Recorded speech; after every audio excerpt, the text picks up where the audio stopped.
A1 குற்றவாளி Sridhar, SI Balakrishnan, இன்னொருத்தன் பேரு ரகு கணேஷ், அப்புறம் முருகன், மற்றொருவன் பேர் முத்துராஜ். மொத்தம் இன்க்ளூடிங் 9 பேர் வைத்துக்கொள்ளும். கண்மூடித்தனமாக அவர்கள் தாக்கினார்கள். ரேவதி சொல்றாங்க, இந்த தாக்குதல் சாதாரணமான தாக்குதல் இல்லை, கண்மூடித்தனமாக தாக்குனான்னு சொல்லிட்டு அவங்க நேரா பாக்குறாங்க. பெண்ணு பாருங்க, இறக்கம் இருக்கும். கண்ணாடி வழியை முதல்ல தாக்குனது யாருங்கிறதையும் அழகா சொல்லியிருக்காங்க. முதல்ல இன்ஸ்பெக்டர் தாக்கல, முதல்ல எஸ்ஐ பாலகிருஷ்ணன் தான் அடித்தான். அதற்கு பிறகு ரகு கணேஷ், அதுக்கப்புறம் இன்ஸ்பெக்டர், எல்லாருமே சேர்ந்து ஒரு கொடூரமான தாக்குதலை நான் உணர்ந்தேன். அந்த உணர்ந்தது எப்படின்னா, கையில கிடைக்கிறதெல்லாம் வச்சு அடிச்சாங்க 3 பேரும்.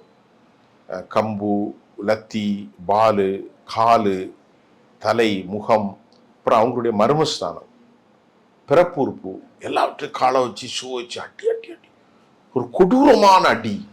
இதனால அதை பார்க்க முடியல, கண்ணீர் வந்தது, அவர்கள் கதறினார்கள். அந்த பெண் தானே, பெண்ணோ ஆணோ, எப்படி சக மனிதன் அடிபடும் போது நம்மளால இருக்க முடியும்? ஒரு பூனைக்குட்டி அடிபட்டாலே நம்மளால தாங்க முடியாது, ஒரு நாய் அடிபட்டாலே வரும்.